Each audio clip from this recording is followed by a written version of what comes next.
Mana shu ozgina aqllilik qiling.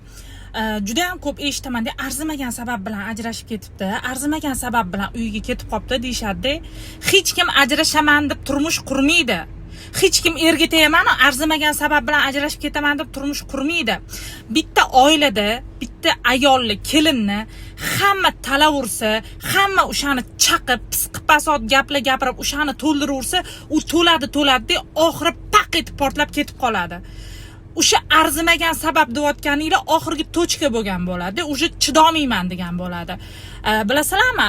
O'sha zulm qilayotgan ayrim xonadonlarda bir xil kelinlar 20 yil, 30 yil, 40 yil yashagan bo'ladi. Lekin o'sha xonadonni surishtirsanglar, yo uni eri yonini olgan bo'ladi, yo qaynona qaynotasi yaxshi bo'lgan bo'ladi. Kimdir o'sha oilada o'shani yonini olotgani uchun o'shandan tasalli topib ketib qolmaydi. Lekin hamma talaversa, u xonadonda yashamaydi, u ketib qoladi. Arzimagan sabab bo'lmaydi.